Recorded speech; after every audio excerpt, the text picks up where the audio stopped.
again, welcome back. This is Cal Brigham with part 3 of the Blood, Sweat, and Tears series on fatness and fructose. And in this part, we will just be going through some books that are one degree or another related to what we've been talking about. And I think they're interesting. I think they'll help anybody who's interested in these issues. In particular, in your journey through the videos and in your continued reading and viewing, you may find people's discussion of the history of sugar. And Gary Taubes especially excels at this. And short version, the history of sugar is intimately tied up with slavery. And of course, you know about the triangle trade and rum and molasses and slaves and going back and forth, and the shipment of raw materials coming back as value-added goods, all of that. And now I can't look at anything involving sugar without thinking of slavery. They made an infernal partnership. If that type of reading and analysis interests you, I have some books here that aren't really tightly related to either fatness or fructose, but there is some interesting food history. First is on vegetarianism, and as far as I know, it's the only history of vegetarianism that's around, at least in English, and it's by Janet Barkas, B as in boy, Barkas, called The Vegetable Passion. It's from 1970. 74, 75, and published by, if you can find it, I think it's published by William Morrow. Let me find it. Shoot, it's going to be out of print anyway, obviously, but it's a good no, Charles Scribner, excuse me. It's Scribner and Sons, that's how old it is. Vegetable Passion by Janet Barkas. She goes way back to as far back as she could find information for. Yes, she does talk about Hitler. Very good read, very interesting stuff, even if you're not a vegetarian. Another one, this is more recent. This is from this year by Jonathan Goffman with 2 Fs, called Hippie Food, How Back to the Landers, Long Hairs, and Revolutionaries Changed the Way We Eat. And let's see, who's that by? I want to say William Morrow. And highly recommended. Also, very fascinating stuff. Does not deal just with the West Coast of America. He looks at the entire phenomenon of hippie food, including influences like the farm back in Wisconsin. Also talks about the Source family in Los Angeles. Very interesting stuff. And I think, especially people younger than me, certainly, people in their like 20s and 30s, would be surprised at how much their lives have been influenced by what went on in those years. And related to that is a wonderful read by David Camp called The United States of Arugula. Funny as all get out, full of wonderful gossip. The subtitle is The Sun-Dried, Cold-Pressed, Dark-Roasted, Extra Virgin Story of the American Food Revolution. This is about how the foodie phenomenon came into being. Broadway books, and I think it's 2006 or 2009. Shoot, I should write that down. 2006. If you're interested in Julia Child, James Beard, those folks, I'm going to turn my phone off. Excuse me. You want to read this. It's just very fascinating stuff. And also ties some of those other histories together. The last book in the history pile is one of my favorite books of any kind. And it reads like a thriller, even though it's nonfiction, and it's For All the Tea in China, by Sarah Rose. Subtitle is How England Stole the World's Favorite Drink and Changed History. This is by Viking, and it's from 2010. And I just want to read you the opening line. It has just the one of the best opening lines ever. This is from the prologue. There was a time when maps of the world were redrawn in the name of plants, when two empires, Britain and China, went to war over two flowers, the poppy and the camellia. Good stuff. Just as sugar is tied with slavery, tea is tied with opium. They share history, and it's fascinating stuff. Highly recommended. Next, we're getting more into nutrition issues. Sometimes I encounter books that I think do better when paired with people who are arguing for the exact opposite of their ideas, when they are actually in direct opposition to each other, because I think the sum of they become greater. The sum of the two books becomes greater than the individual parts. And these are two books that applies to. Who wrote this? Okay. One is Harvey Levinstein's Fear of Food, and the other is Michael Moss's Salt, Sugar, and Fat. And basically, I think they're both true. I think they're both accurate. This talks about about the psychological and cultural and emotional drives between nutrition and especially waves of fashionable change in nutrition. At the same time, Michael Moss talks about how, of course, as good omnivores, we are all programmed to gravitate toward foods with salt, sugar, and fat. And he goes into how that fact is used in the marketing of processed foods, how it gets us into trouble. And as I say, I think they need to be read together, and preferably in sequence, because just as we've seen in the previous video that we just saw, this is it's not just about science, and a lot of anything involving food is also going to involve ritual and fears and all sorts of bigotries and assumptions and you name it. So anyway, those two I think should travel together. I don't know the years on those. Harvey Levinstein is from, oh guys, give me a copyright date. University of Chicago Press, and I don't have a date. 2012. And Salt, Sugar, Fat is Signal Press. It says Signal, McClelland, and Stewart. Not familiar with them. It's from 2013. Okay. I know I just said that I don't have a lot of emotional stuff. I have more intellectual stuff here. But I think there are some books that take an analytical approach to the emotional issues. And this first one is a classic. It's called Fat Pride by a gentleman, and that word applies very strongly, named Marvin Grossworth. That is a pen name, Grosswirth. This is from 1971, published by Harper and Row. Out of print, but find it if you can, especially if you're a fat person. You need to get to know Marvin. He's your friend, even though you don't know him yet. It sounds like a cliche, but this book changed my life.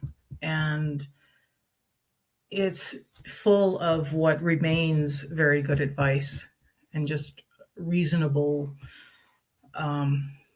discussion of anything involving fat people. Again, highly recommended. If you can find it and you know somebody is going through a bad time, give them the book.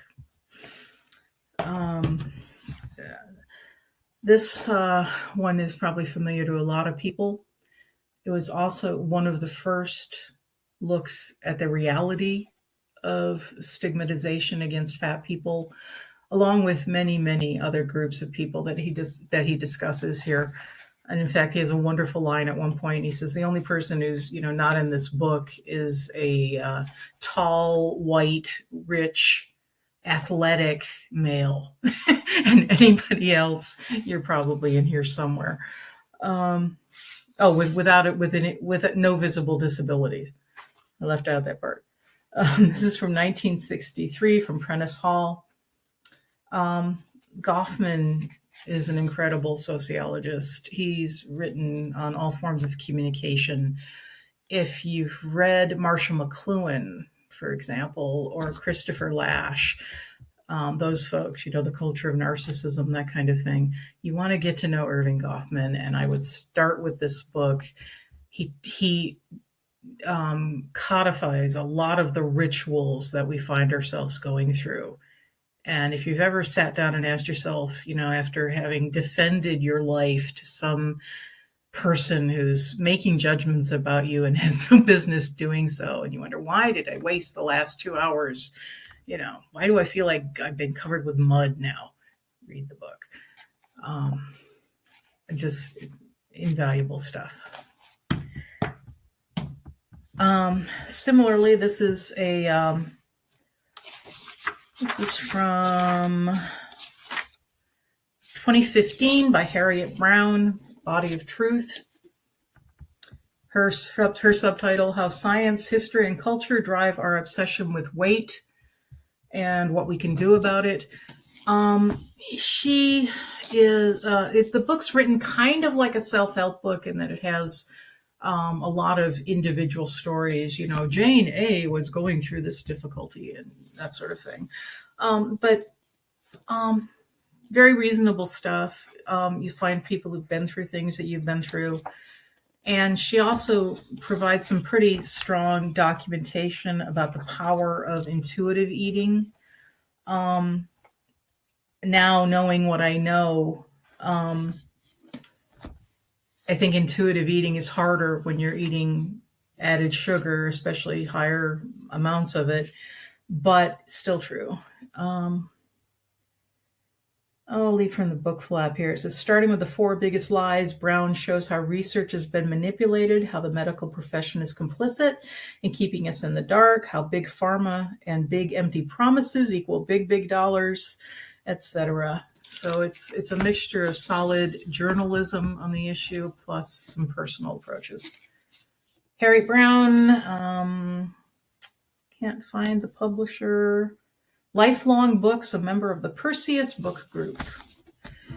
And this is also, looking at my time here, okay. This is also one by one of our video people, Abigail Sagai. This is her book, What's Wrong with Fat?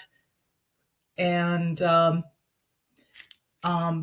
she is a sociologist, she's looking at it in social terms. This would be a good pair with Goffman, with the Goffman stigma. And she looks at the ritualized speech and thinking patterns around fatness and helps explain why people can be talking about, ABCDE that have nothing to do with obesity and then get to the conclusion that when this is how we fight obesity, it's like, what? How did they get there? Well, that's one of the things she talks about. Really good research, footnotes for days.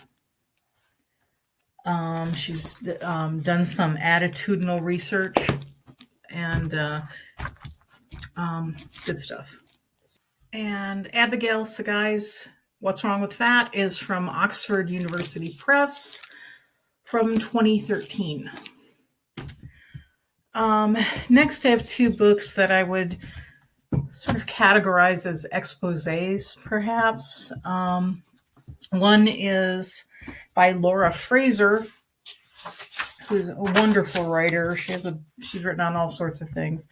It's a Dutton book from 1997. It's called Losing It. America's Obsession with Weight and the Industry That Feeds on It. This book should also be a movie. What Fraser did is she went out and, with a critical eye, visited weight loss institutions, including, Weight Watchers and whatnot, and also looked at the phenomenon then of low-fat diet foods and all of that. Very just, I don't know, it's not a light read, but it's an easy read because what she does is just so interesting. And gosh, she really nails it. I'm just reading here. 50 million adults in the United States on commercial weight loss programs. This was in the 90s. And all are potential patients. Oh, she's talking about bariatric surgery and whatnot. Just highly recommended reading, especially I would think if you're a younger person and don't know how we got to the mess we're in. Some of the reasons. And it also names names in terms of who's making money off the whole thing. Similarly, this book is infuriating and horrible and makes me want to just scream, but it's a very important book. From St. Martin's Press, 2001, Dispensing with the Truth by Alicia Mundy. And this is about fen-phen and how the deaths of victims of fen-phen were ignored and just trivialized by people who are quite literally criminals.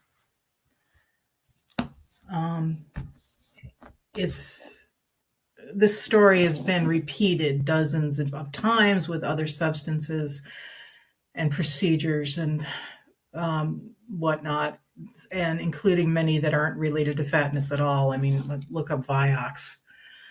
But it'll give you an idea of how people get away with it, or at least temporarily get away with it. Final pile of books. There's 5 of them. These are about what's really going on in fat bodies, and also about how the hysteria around the obesity epidemic, so-called, misrepresents the truth. And actually, there's 6 books. I'll try and pull up a picture. But I don't have a copy of it because I think I read it when I was funneling all my money into paying off a mortgage. But it's the Health at Every Size by Linda Bacon. Yes, that's her real name. Just behave yourself. Linda Bacon. I know that there's a new version out now that has some updated information. So I probably need to pick up that copy. Linda Bacon is, I believe, an RN, and she's very good at speaking with other medical professionals, but her book actually is written for lay people. And she was instrumental in some unique research through UC Davis in California about the effectiveness of lifestyle modifications on fat people when those modifications do not include emphasizing weight loss. And the results are, I know they've been duplicated at least once. And basically, when you don't nag people about losing weight, they find it a lot easier to do things like exercise and eat right. Go figure. When you're not demanding people do something that's impossible and instead focusing on doing what is possible, that works better. And the Health at Every Size book is a great introduction to these issues. If you're looking for one book to get to read, that would probably be it. So The next one is, I think I mentioned it briefly in the video. It's out of print as far as I know. I wish it wasn't. I don't know why it is. Heaven knows it shouldn't be. From Basic Books from 1982. The Dieter's Dilemma by William Bennett and Joel Gurin. William Bennett is a medical doctor. Joel Gurin is a journalist. This is the one that broke the set point theory. I don't know why set point has not been researched more, except I can guess money, but they lay it all out. And they also look at the history of research that supports set point. It's a very hard concept to do an experiment on, because you'd have to have an experiment that lasts 30 years. And basically that's what they do, is they look at the NAN studies, and they look at the nurses studies, all of those things where data are collected for years and years and years. They also look at the Minnesota Twin studies, and Ethan Allen Sims' work, Stunkard's work. If you're interested in the basis, the background for set point theory, for some of the things that I was saying back in the second video, this is the book you want to find. Please may it come back in print. And may someone write a book as a follow-up to it to bring us up to date where we are now too. This is somewhat historical. This is from 1987. It's a reprint from Human Sciences Press, from the Journal of Obesity and Weight Regulation. How they got away with it, I have no idea, because most of what they're saying would get them just tarred and feathered in many medical schools. This is Paul Ernstberger and Paul Haskew, talking about obesity.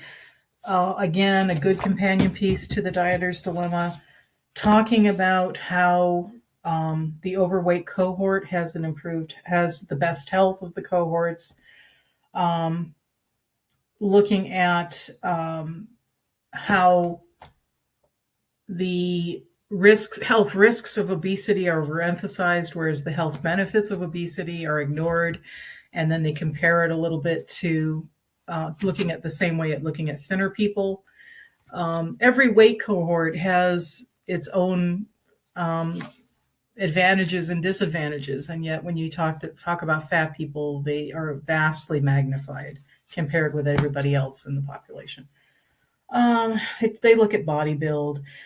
They look at really, they document reality. This next book, I'm actually only going to recommend half of it, because, and you'll see why in a sec. It's from Fawcett Mine from 1996 by Glenn Gaser, down the street at Arizona State University. The first half talks about a lot of what we've been talking about. It talks about metabolic syndrome and how it's not limited to fat people, and how not all fat people have it, and how if you do have it, you might want to get rid of it. It also has, in somewhat abbreviated form, a lot of the set point theory information, and a lot of just good, solid medical information. The problem is and apparently this is where publishers got involved again, about half the book is diet and exercise advice, and it's predicated on low-fat eating patterns, which of course have since been largely discredited, although the exercise information is good. So like I say, I recommend about half of it. And if you can't find the Dieter's Dilemma, this would be a good one to read. The next two deal specifically with the obesity myth with the obesity epidemic and debunking it, essentially. One, of course, is Paul Campos' book, The Obesity Myth. This was also re-released, again, by those same publisher people as The Diet Myth. I don't know why. I guess they didn't like the way it was selling with this, without the obesity myth on it. It's from, it also has a blurb from Glenn Gaser. And let's see. 2004. God, that went fast. 2004 from Gotham Books. Gosh. I'm just looking at Linda Bacon and Laura Fraser, both also did blurbs. They all know each other, apparently.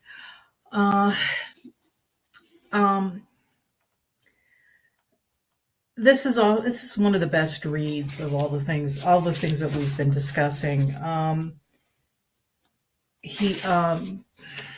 Campos, I think, is inclusive in his look at the issue, at all of the various competing, greed and fear and all those competing influences.